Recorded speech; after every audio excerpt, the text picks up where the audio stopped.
Assalamualaikum warahmatullahi wabarakatuh. Halo guys, perkenalkan saya Devina Fenikasyarini, mahasiswa jurusan Kimia di Universitas Negeri Yogyakarta. Di sini saya akan menyampaikan kepada kalian mengenai suatu fenomena yang masih sering terjadi di Indonesia, yaitu mengenai pantai bersampah. Penasaran? Ikuti terus ya videonya. Siapa sih yang nggak tahu pantai? Pantai adalah sebuah bentuk geografis yang terdiri dari pasir dan terdapat di daerah pesisir laut. Singkatnya, daerah pantai adalah daerah yang menjadi batas antara daratan dan lautan. Pantai terbentuk karena adanya gelombang yang menghantam tepi daratan tanpa henti, sehingga mengalami pengikisan. Selain mengandung garam karena rasanya yang asin, air laut atau pantai juga mengandung senyawa lain seperti besi 3 oksida, kalium karbonat, kalsium sulfat, magnesium klorida, natrium bromida, kalium klorida, serta banyak senyawa-senyawa lain maupun zat-zat yang tak terlarut. Nah, penelitian yang saya lakukan yaitu di Pantai Sidem yang berlokasi di Kecamatan Besole, Kabupaten Tulungagung, Provinsi Jawa Timur. Bisa kita lihat betapa mirisnya keadaan pantai di sini. Banyak sekali sampah-sampah yang berserakan di pinggir pantai. Mulai dari sampah plastik, sampah kayu kering, sampah kaleng, lalu sampah kain. Dan hal ini sangat tidak enak untuk dipandang.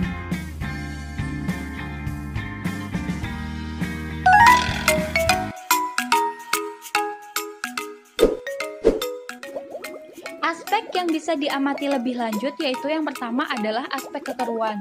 Air Pantai Sidem bisa dikatakan keruh. Kekeruhan air dapat ditimbulkan oleh adanya bahan-bahan organik dan anorganik yang terkandung dalam air seperti lumpur dan bahan yang dihasilkan oleh buangan pertambakan, pelabuhan, dan limbah rumah tangga.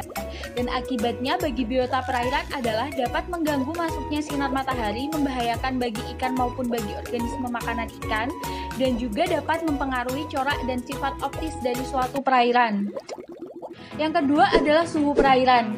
Sifat-sifat kimia seperti kelarutan oksigen, proses respirasi biota perairan, dan kecepatan degradasi bahan pencemar atau kecepatan reaksi kimia, serta daya racun bahan pencemar dipengaruhi oleh suhu.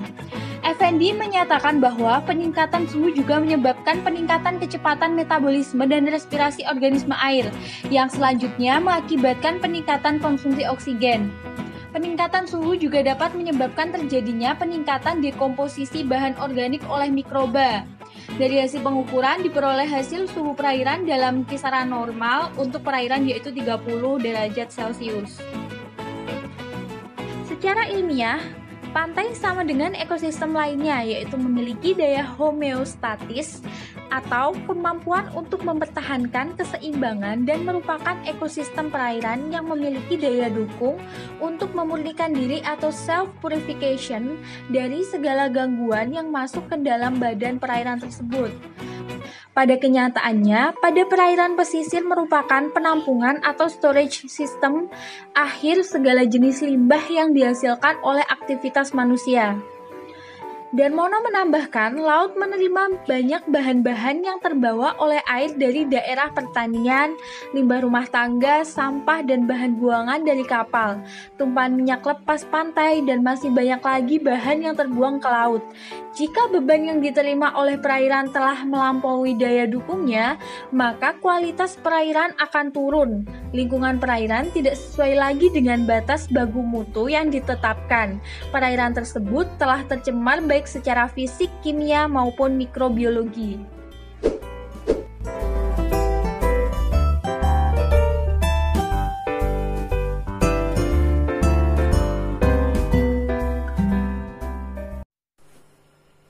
Nah, berikut ini adalah reaksi-reaksi kimia penyebab pantai bersampah. Plastik menjadi bahan utama untuk penyebaran bahan kimia beracun. Plastik masuk ke laut dan pantai melalui sungai yang dibawa oleh saluran air dan lingkungan laut. Masuknya plastik yang mengandung bahan kimia ini membawa ancaman berlimpah cepat sekaligus karena bahan kimia beracun itu tidak secara kasat mata. Oleh karena itu, mikroplastik atau puing plastik yang terdengar sepele sesungguhnya menyimpan bahaya yang sangat besar. Memasuki lautan, bahan seperti itu akan membahayakan kesehatan manusia, kehidupan laut maupun pantai, dan lingkungan sekitarnya. Nah, bahaya plastik di pantai. Susunan polutan kimia sangat persisten bisa berakibat buruk pada reproduksi dan perilaku hewan-hewan di pantai atau laut.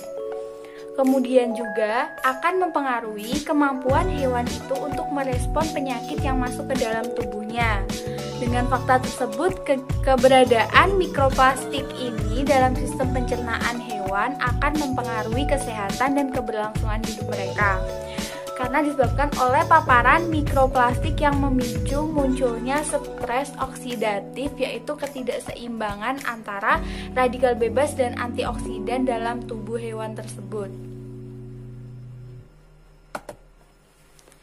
Nah, berikut ini adalah susunan reaksi polimer dari plastik. Senyawa kimia pada plastik akan berbahaya apabila sudah masuk ke dalam laut atau pantai, karena plastik merupakan bahan yang sangat sulit untuk terurai. Beberapa jenis bahan kimia juga akan bereaksi dengan plastik tersebut, dan bagaimana juga biomagnifikasi bahan kimia yang paling berbahaya adalah logam berat. Nah, plastik disinyalir mengandung beberapa logam berat tersebut. Menurut Brody, pencemaran perairan, pesisir, dan lautan dikelompokkan menjadi 7 kelas yang dapat dilihat pada tabel berikut ini. Ada sedimen, nutrin, logam beracun, zat kimia, pestisida, organisme etoksik, organisme patogen, dan sampah.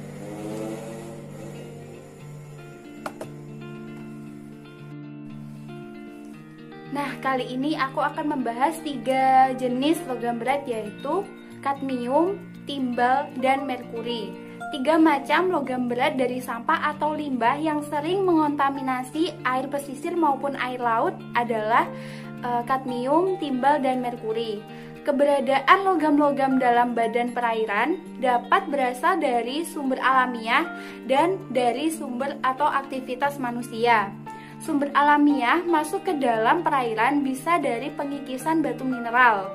Di samping itu, partikel logam yang ada di udara karena adanya hujan dapat menjadi sumber logam dalam perairan. Adapun logam yang berasal dari aktivitas manusia dapat berupa buangan industri ataupun buangan dari sampah atau limbah rumah tangga.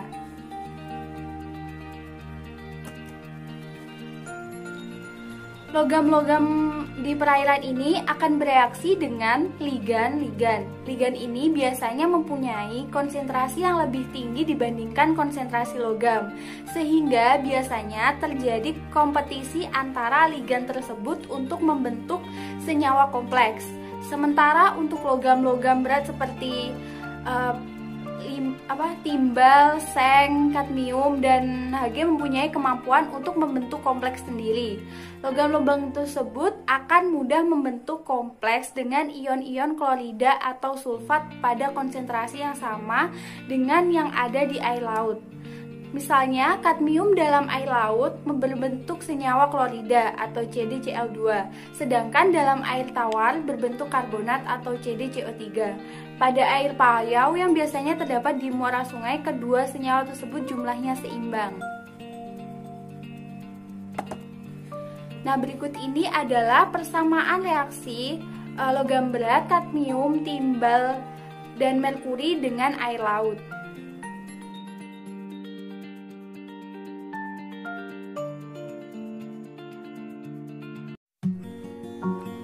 Nah, hasil laut serta pesona bahari yang dimiliki oleh Indonesia tentu mempunyai kekayaan yang luar biasa.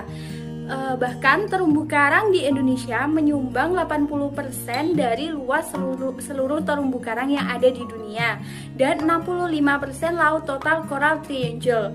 Luas terumbu karang yang ada di Kepulauan Nusantara sebesar 50.875 km persegi dan sebagian besar terumbu karang indah ini berada di bagian timur Indonesia. Namun, selain menjadi penyumbang terumbu karang dunia, Indonesia juga dikatakan sebagai penyumbang sampah laut terbanyak kedua setelah Tiongkok.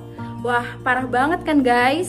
Sampah plastik yang dimiliki Indonesia sebesar 187,2 juta ton. Dari data survei mengatakan bahwa sampah-sampah pantai ini adalah sampah plastik yang berasal dari darat. Dan yang artinya sampah-sampah ini berasal dari manusia yang sengaja membuang sampah di pantai ataupun sampah yang dibuang di sungai-sungai sehingga terdampar di pantai.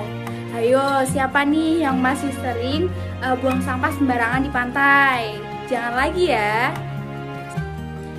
Dampak dari banyaknya sampah di perairan Indonesia akan menyebabkan terganggunya ekosistem laut seperti rusaknya terumbu karang, penurunan spesies endemik maupun spesies langka yang ada di laut Indonesia, dan akan mengalami kepunahan.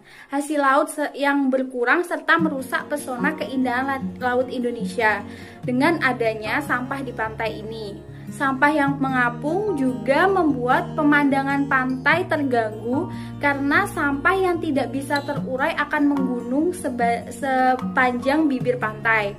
Faktor tersebut akan membuat wisatawan domestik maupun wisatawan asing berkurang untuk menikmati keindahan pantai di Indonesia.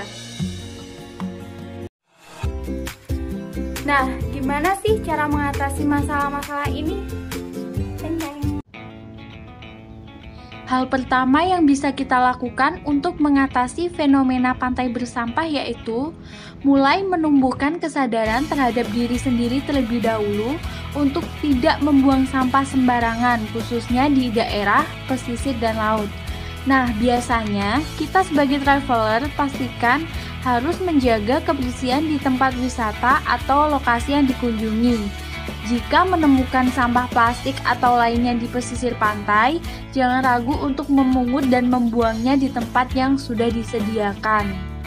Yang kedua, meminimalisir penggunaan tas plastik atau kresek juga sangat berguna untuk meminimalisir pencemaran sampah di laut. Nah, kita bisa mengganti tas plastik tersebut dengan tas yang lebih ramah lingkungan, contohnya adalah tote bags. Yang ketiga adalah edukasi. Jangan ragu untuk mengingatkan orang yang ada di sekitar. Jangan takut memberikan teguran pada orang lain yang berulah dan mengotori laut. Jelaskan pada mereka apa bahayanya membuang sampah sembarangan terutama di laut. Tidak hanya membuat perairan tercemar, sampah plastik juga membahayakan ekosistem kehidupan yang ada di dalamnya. Yang keempat adalah mengolah sampah dengan metode 4R, yaitu reduce atau mengurangi, recycle atau mendaur ulang, reuse memakai kembali, dan repair atau memelihara. Yang kelima, melakukan pembersihan secara rutin oleh badan-badan lingkungan yang terkait agar ekosistem pesisir kita tidak semakin rusak. Selanjutnya, yaitu peran pemerintah dalam menindak tegas siapapun yang dengan sengaja merusak atau mengotori ekosistem pantai kita. Lalu, pengelolaan limbah dengan baik yang benar, dan penggunaan barang-barang yang ramah lingkungan. Perlu adanya kerjasama yang seimbang antara pemerintah dan masyarakat dalam mengatasi persoalan ini, agar tercipta suasana ekosistem pantai pesisir atau laut yang tetap bersih dan terjaga kelestariannya. Sekian dari saya, terima kasih, semoga info yang saya berikan bermanfaat bagi kita semua. Wassalamualaikum warahmatullahi wabarakatuh. See you guys. Jangan lupa like, comment, dan subscribe. Thank you.